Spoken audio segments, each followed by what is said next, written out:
us do some... Right then, guys, everybody, here we are again, FA Cup and obviously other matters. James, you want to kick us off on Sky Sports, the broadcast section? Good afternoon, everybody. Yeah, hi, Sean. I think probably starting with serious stuff, with lots of positives, lots of postponements. I think that's repeating back on something as well, isn't it, this?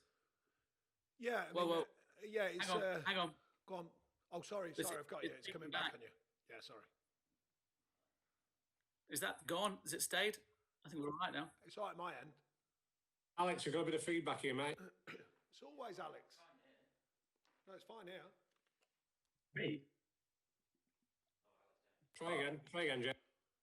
Okay, yeah, we'll start on an important footing, bearing in mind we've got positives, we've got training grounds being closed, we've got postponements. First, what's the situation at Burnley? Is everything all right? We have got a couple of cases which will affect us over the coming days. I think the thing that people might be, don't get me wrong, they probably are in the knowledge actually, is it's not just having one individual case, don't forget, it's having a case and then the people around that case who therefore then have to shut down.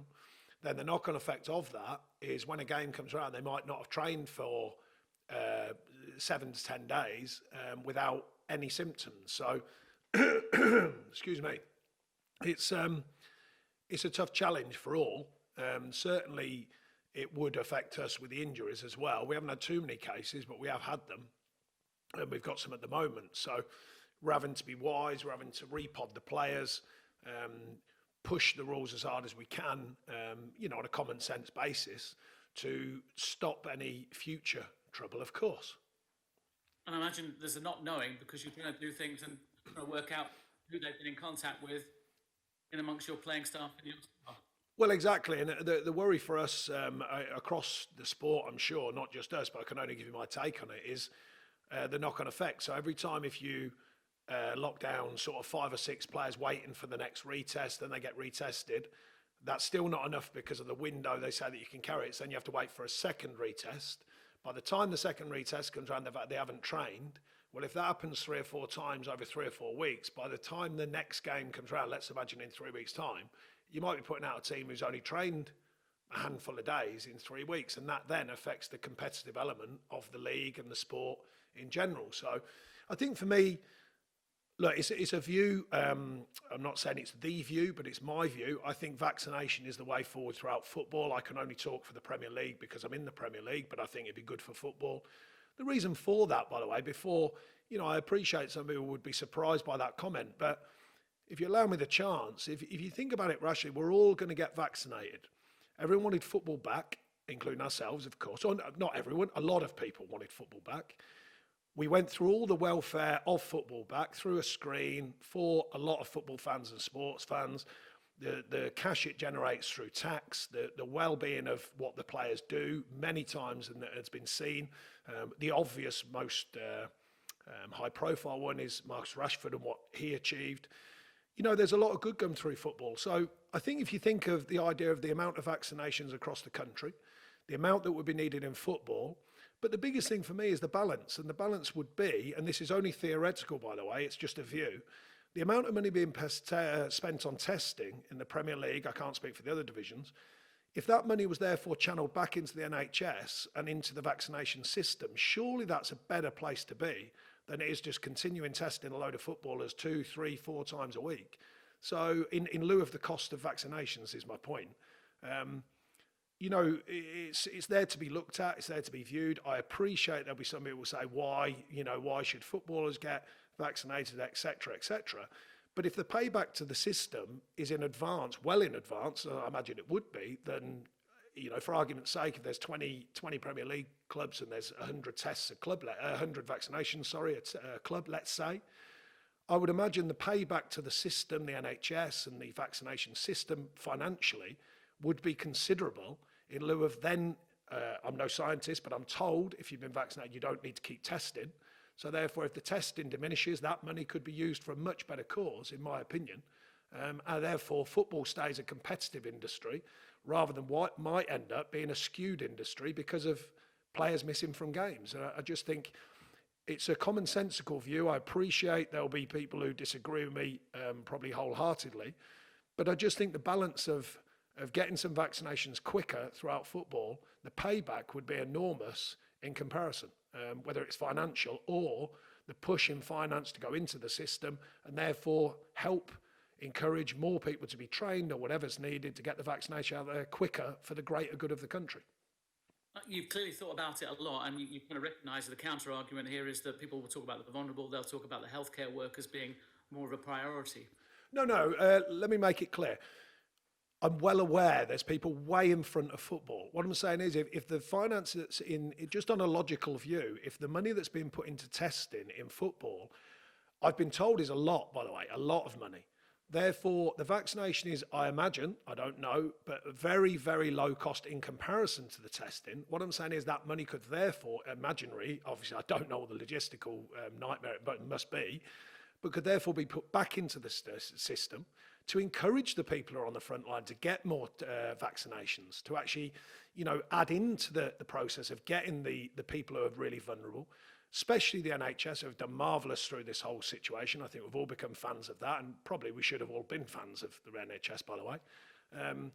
And I think that would rubber stamp the good that football does yet again, in lieu of the price of, not the physical price, sorry, I can only speak for the Premier League, let's call it 2,000 vaccinations.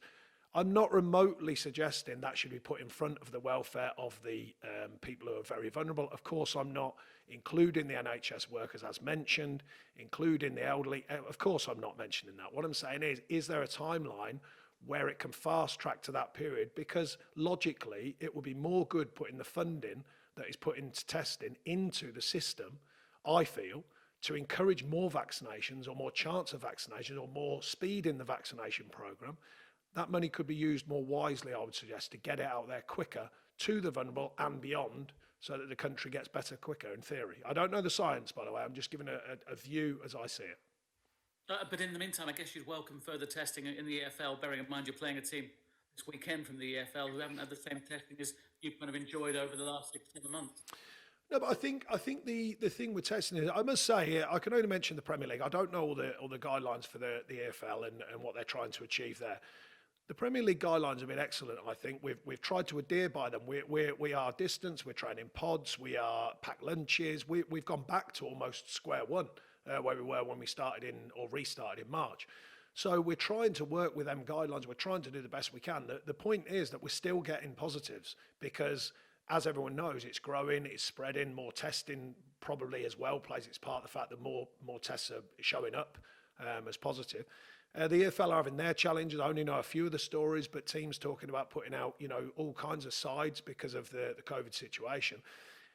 I just think we've got to be careful to not going beyond the obvious, which you rightly so pointed out, the people who really need to be taken care of straight away, of course. If we take that element away, I just think we've got to be careful with the sport because it's not beyond anyone's health, quite obviously. But the competitive nature of the game will diminish if teams are losing 5, 6, 7 players at a time. It's quite obvious. And that would skew possible outcomes of a whole season's work.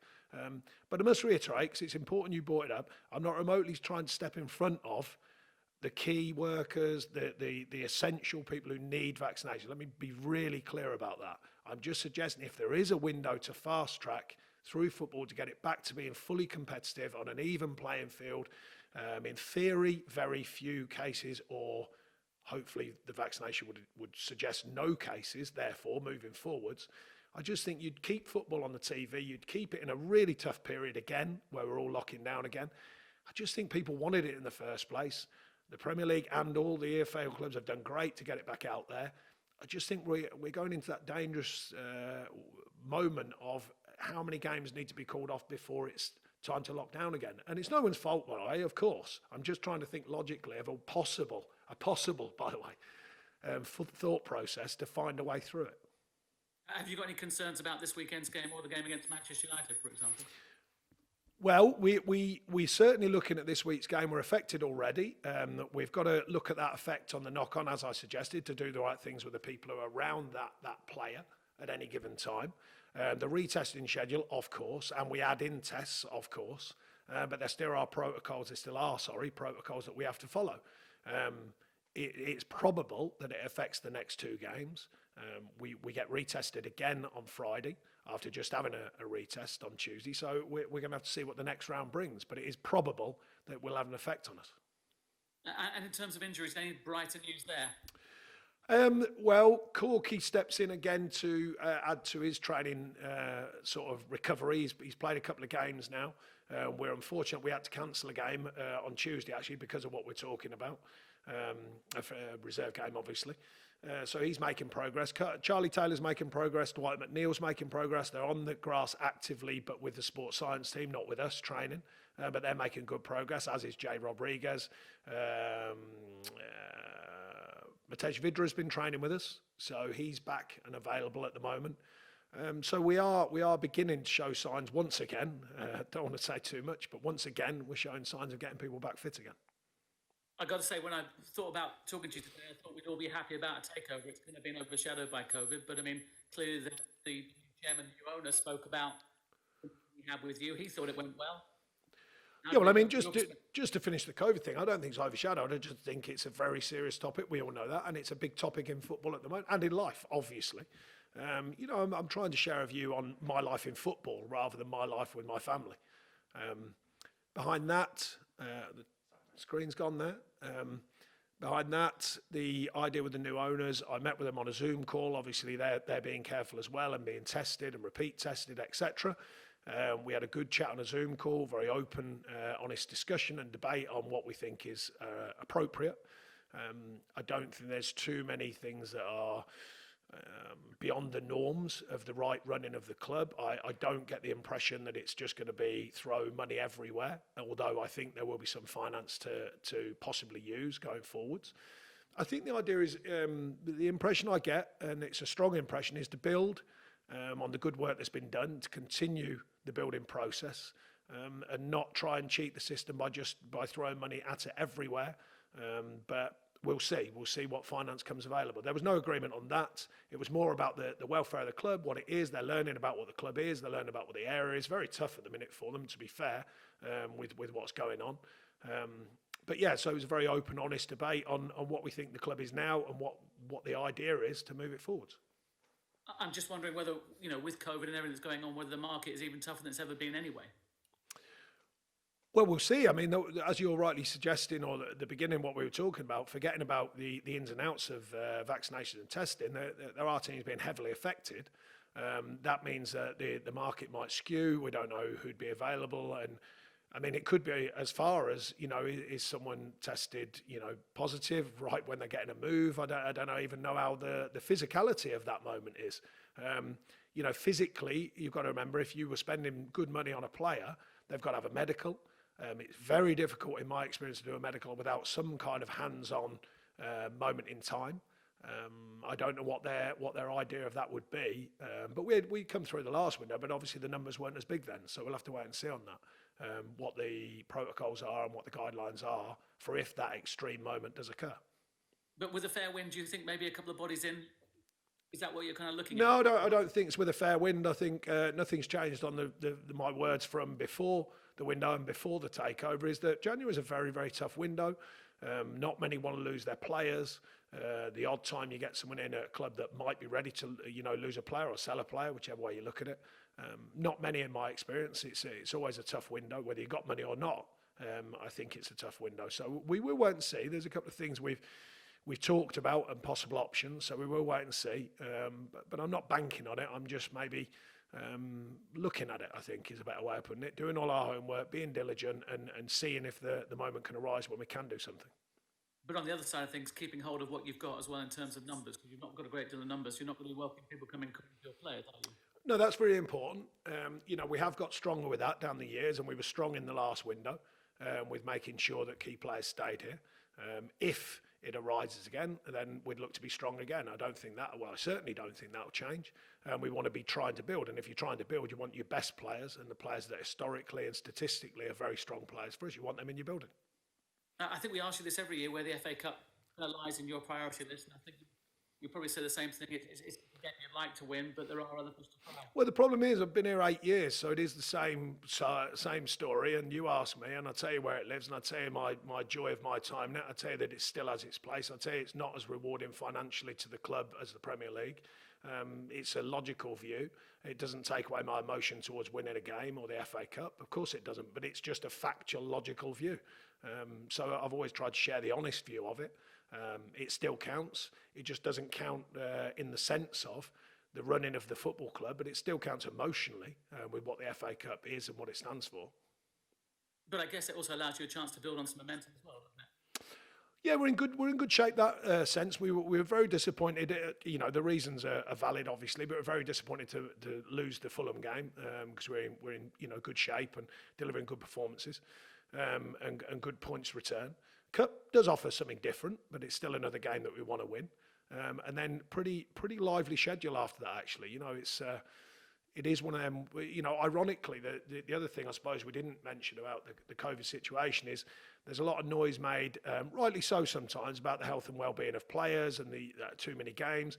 Well, equally, it doesn't really make sense if you think about it. If you've got 4 or 5 players who have locked down for a week and then they get cleared, but they've hardly trained, and then put them back into back-to-back Premier League games. So that doesn't really make sense in that thinking either. Small thing, but it's still a valid thing, I think. A final point from me, because I've hogged your time. I know about 4 or 5 years ago there was some conjecture in East Anglia, and I'm from East Anglia, that you tried to sign Russell Martin to Burnley. Was that true? No, like many other of the rumours, I think they're about the strike rate of the truth is about 1 in 4,000. I think rumours to actual facts of what's occurred since I've been at Burnley. But no, that's another one that wasn't true. Thank you. Nice speaking to you. Cheers. Thank you. Thank you, James. Thanks, Dan. Radio Links. Hello.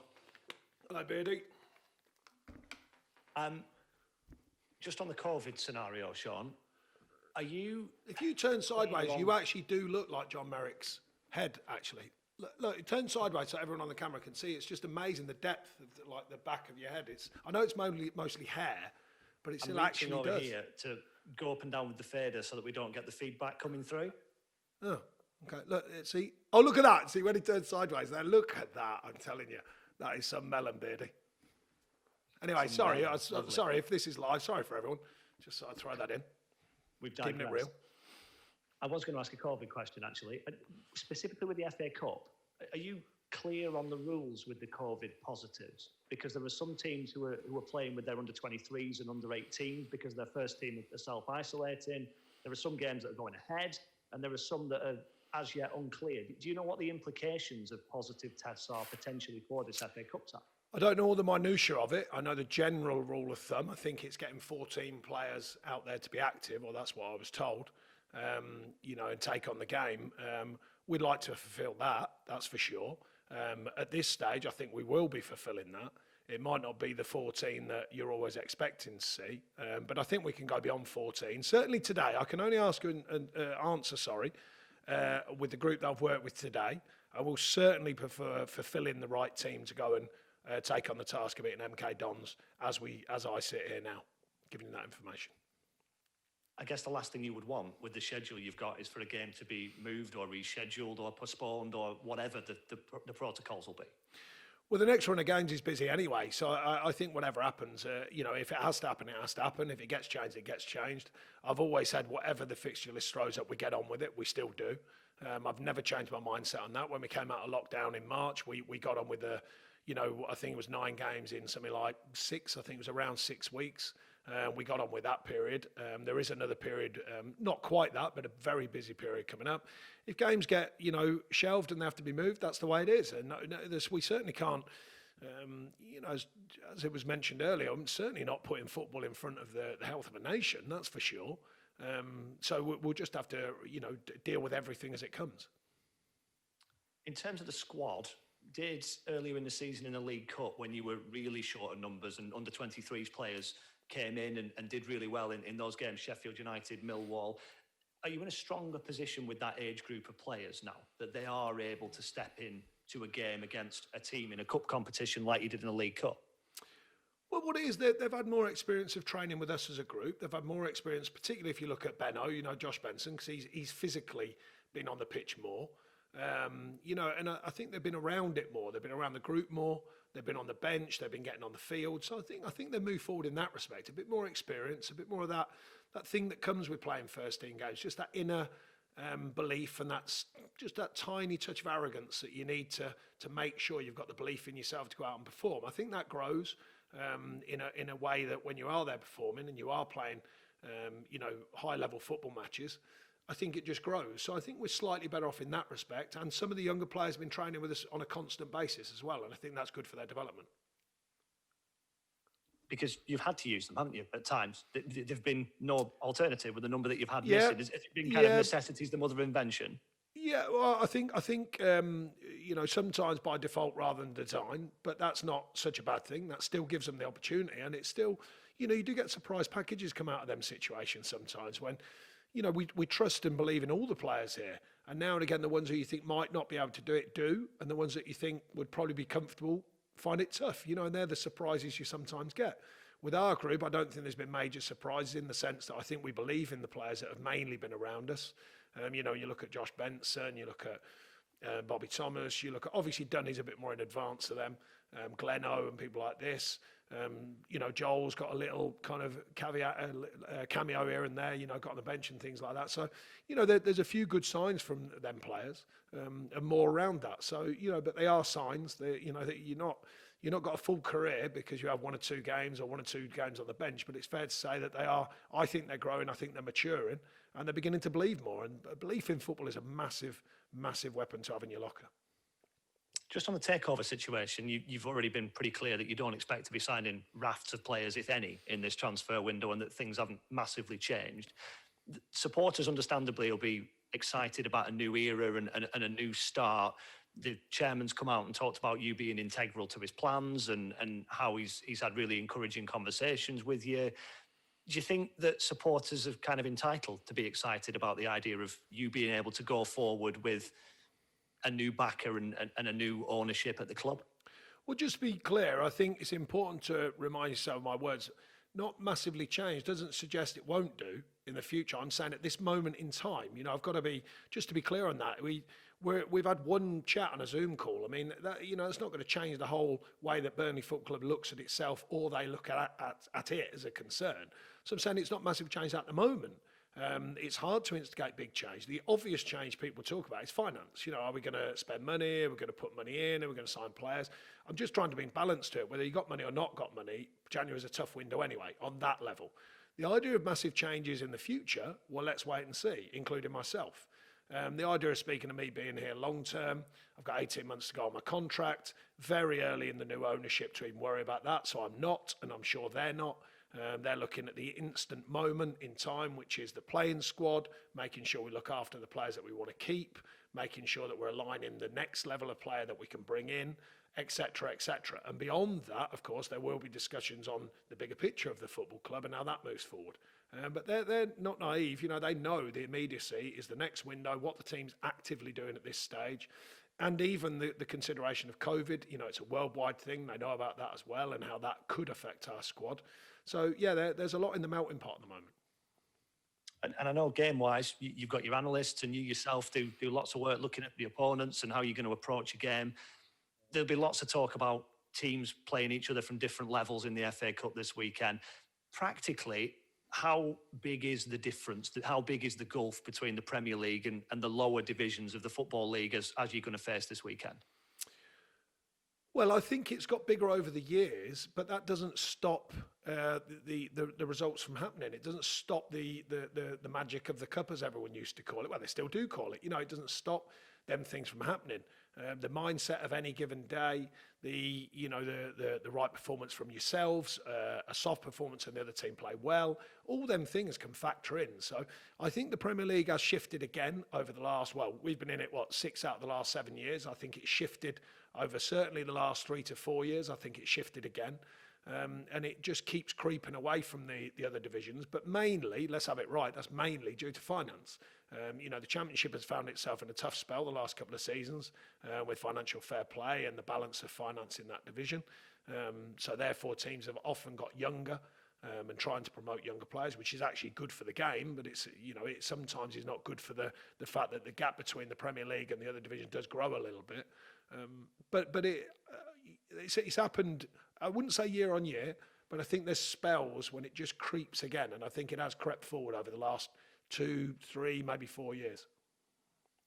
Do you have to be as wary and as aware of the threats that MK Dons pose as Man United in your next Premier League game? Is that all part of your professional preparation? We take every game as the next one that's the most important. I've said that for many years here, and we do it diligently. We do it wisely. We've had them watched physically twice because our scouts are still allowed to watch games. Obviously, we're one scout, so we've had them physically watched twice. We've had the report on that. We've done the analysis through the screen. All the things that we think is right and proper to play anyone. And it's right for us as well to do that properly with the players. So we'll be running through the format that we've come to believe in, the format that serves us well, and making sure the players are aware of the opposition, whilst equally making them aware of the things that we think we can do to take on the game and win it. So, we were treating this game just as important as the next Premier League game. From the Elephant Man, I thank you. It's a fair one. Thank you, Dan. Thanks so much. Moving on, Alex James, thanks for live. Alex? Thanks, Pete. Hi, Sean. Alex. Just on the COVID one, just one on that from me. Is there any concern from the players or you guys as a club and a staff about, on a human level, about carrying on in the environment that we're in and whether football might need to take a little rain check, or is that just impossible to do with the schedule? I don't really understand. Sorry, I don't really understand your question. What do you mean from a human level? Well, as in, yes, they want to play football, but maybe they're putting themselves, maybe it's a risk that doesn't need taking, as it was last March. I wouldn't imagine they're too worried about that. Certainly no one's come to me and mentioned about it.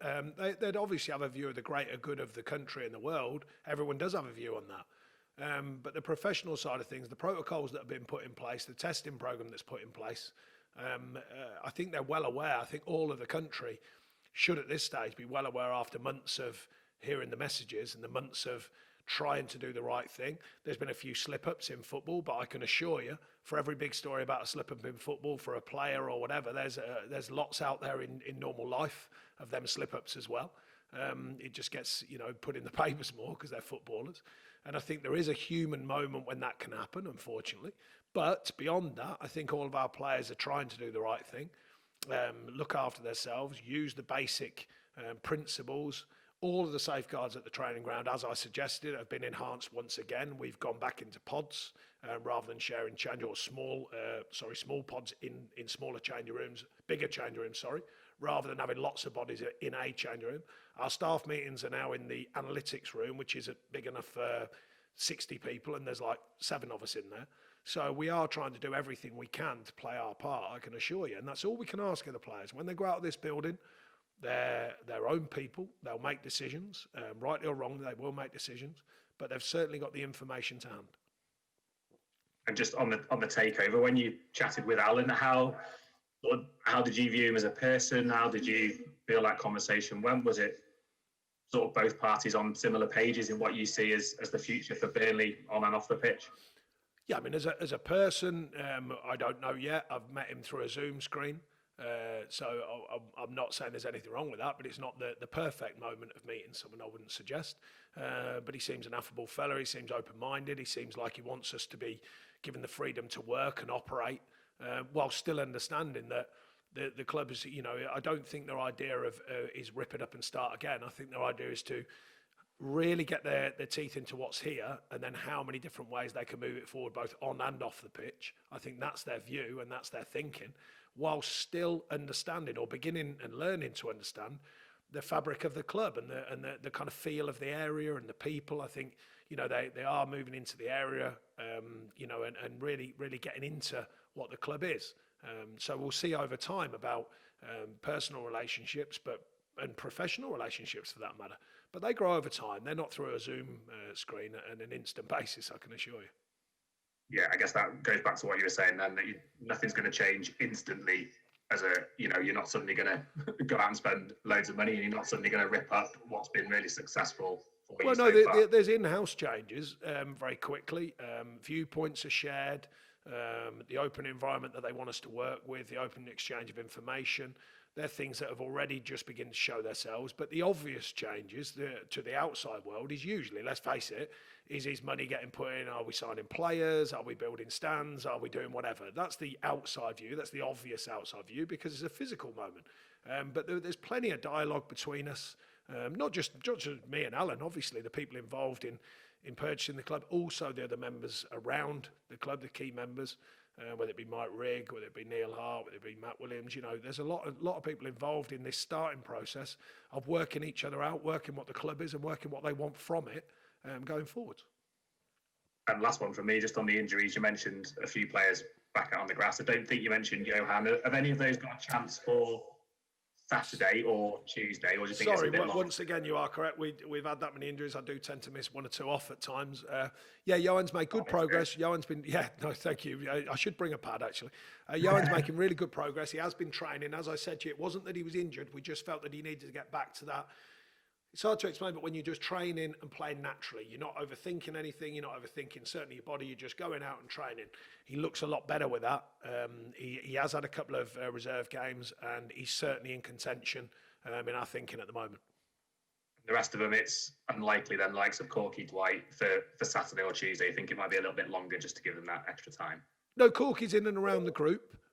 Dwight, Charlie, that's a different thing, and J-Rod, they're maybe ones that we've got to make a judgment call on.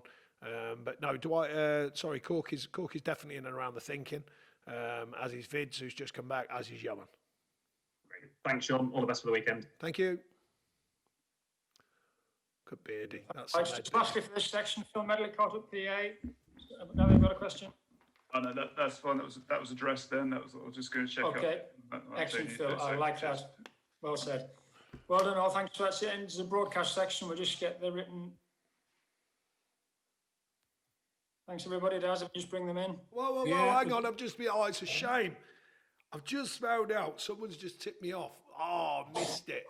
That Beardy's middle name is Pedant or Pedant or something. I don't know how you say that, Beardy. And he's gone.